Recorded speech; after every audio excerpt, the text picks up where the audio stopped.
कोसळते ओझर, निर्वळ पाझर, निसर्गाचं गोंधन असं माझं कोकण. कोकण म्हटलं की डोळ्यासमोर येतो तो डोळे दिपवून टाकणारा निळशार अथांग समुद्रकिनारा. आंबा, काजू, नारळ, सुपाऱ्यांच्या टापटिपाने नीटनेटक्या बागा, एकूणच सगळ्या सुखद वातावरणाला आणि परिस्थितीला आपलंसं केलेली दर्जेदार स्थापत्यकलेला लाजवतील अशी दिमाखात उभी राहिलेली कोकणातील कौलारू घरं. अशी गर्द हिरवळीत दडलेली टुंगदार कौलारू गावाकडची घरं म्हणजे प्रत्येकाच्या जिव्हाळ्याचा विषय.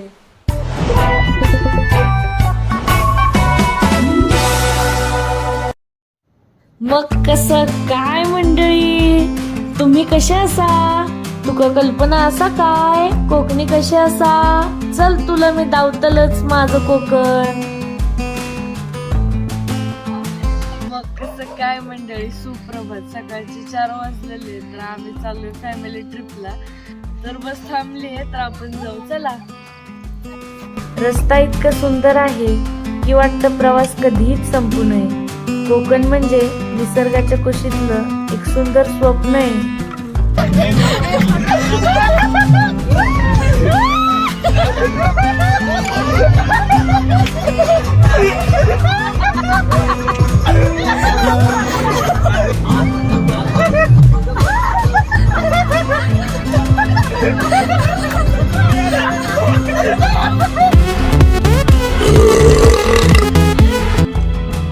अरे हे काय आहे? किती सुंदर आहे.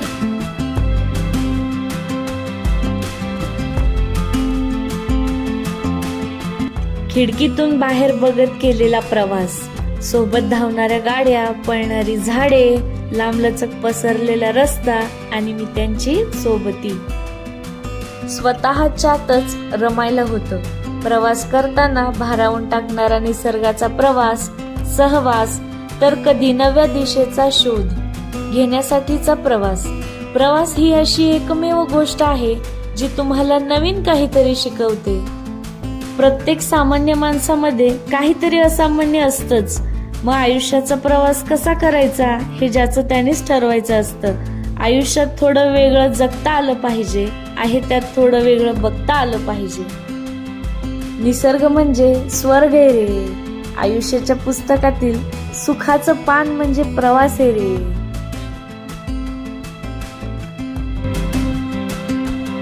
तर आता आपण आलेलो आहे मच्छी मार्केट मध्ये. तर आपण आता मच्छी घेऊ.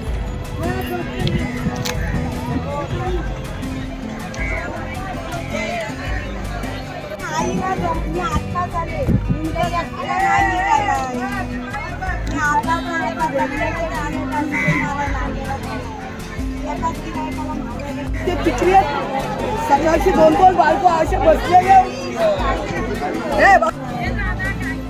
कसली भवानी किती आई 500 किलो जाते ओल्या बोलाचं. जम्माला 1 पण घेतली.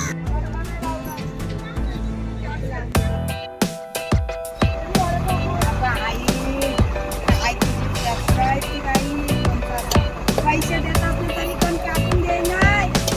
तू विचार कर. खूप जणांची मेंटॅलिटी अशी असते ना की बाबा आम्ही तर बाहेर वगैरे जात नाही, आवडत नाही आम्हाला, एका जागेवर चांगलं वाटतं. नाही रे बाबा, जरुरी आहे बाहेर फिरणं, लोकांना समजून घेणं, बाकी दुनिया कशी राहते हे सगळं समजून घेणं. भाई एक एक्सपिरियन्स आहे रे. एक्सपिरियन्स करा. परत नाही भेटणार जीवन. पैसे कमवणे गरजेचे आहे, पण जे पैसे कमवले आहेत त्याचं सुख आनंद तरी घेता आला पाहिजे माणसाला. तर आत्ताच आम्ही आमच्या लोकेशनवरती पोहोचलोय. तो बघा असा हा बीच आणि अशा आमचं रूम. कसलं भारी आहे ना. A few moments later.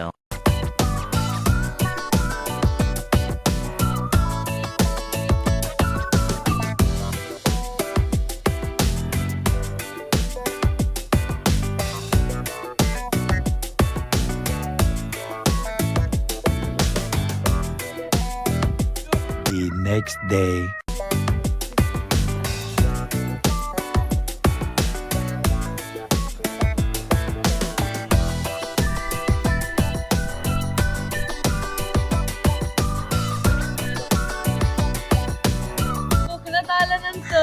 एवढं भारी वाटतं. म्हणजे हा निसर्ग, हे वातावरण, ही झाडं, हे घर, समोर समुद्र, हे एक वेगळ्या दुनियेत आल्यासारखं वाटतं. आपलं रोजचं धावपळीचं जीवन, त्यातनं थोडंसं रिलॅक्स जीवन, एवढं भारी वाटतं ना.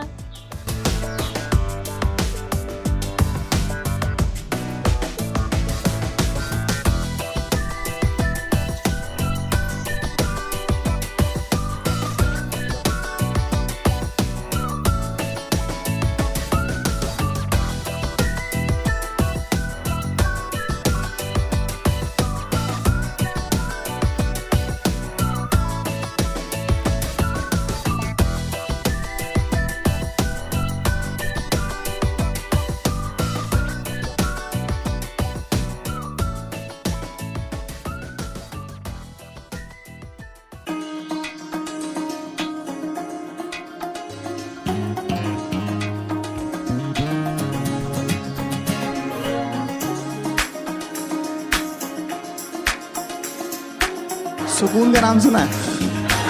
हाय हाय, इतना सुकून. आता आपण आलोय बीचवर, तर चला एन्जॉय करूया. एक दिवस मस्त स्वतःसाठी काढा. मस्तपैकी जगा, फिरा, मनात येईल तसं वागा. टेन्शन घेऊ नका. कळलं का? हे शरीर आणि हे आयुष्य एकदाच आहे. वन्स मोर नाही हो.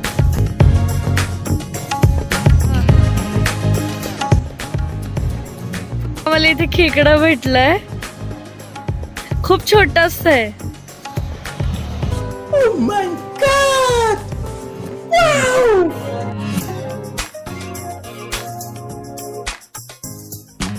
अरे फ्युचरला एवढं घाबरशील तर काय खाक जगशील का? फोकस कुठून करणार आजच्या दिवसाला? आजचा आनंद घ्या.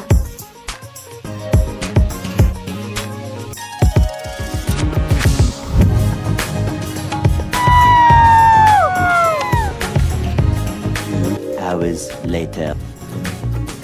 आपण आता रायगड जिल्ह्यातील महाड येथे चवदार तळ्याला भेट देण्यासाठी आलो आहोत. 20 मार्च महाड सत्याग्रहाची आठवण म्हणून समता दिवस संपूर्ण देशात साजरा केला जातो. रायगड जिल्ह्यातील महाड येथे सार्वजनिक चवदार तळ्याचे पाणी अस्पृश्यांना घेता यावे म्हणून डॉक्टर बाबासाहेब आंबेडकरांनी 20 मार्चला सत्याग्रह केला. हा सत्याग्रह महाड सत्याग्रह म्हणून ओळखला जातो.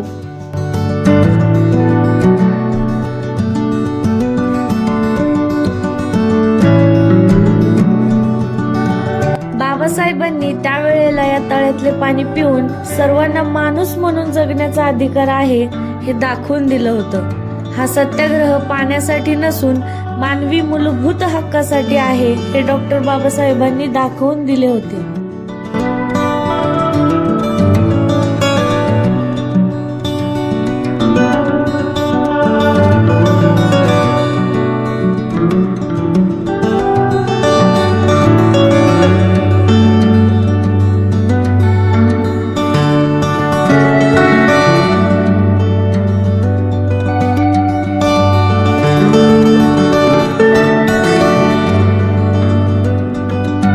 महाडचा सत्याग्रह बघून झाल्यानंतर आम्ही आमच्या घराच्या दिशेने निघालो. तर तुम्हाला ही आमची कोकणाची फॅमिली ट्रिप कशी वाटली मला नक्की कमेंट करून सांगा. तर आता राहुलला जाम भूक लागली, तर सगळ्यात पहिलं आपण जेवण करू कुठेतरी थांबून.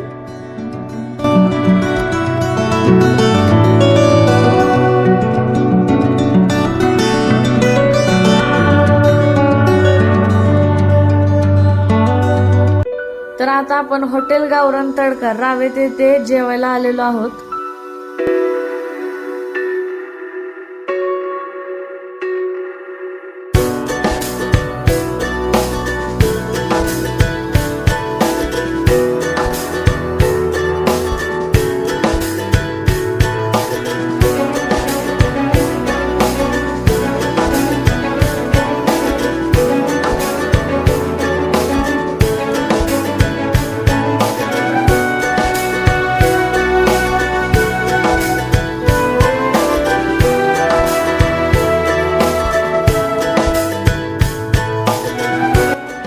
जेवणाची क्वालिटी आणि क्वांटिटी एकच नंबर होती.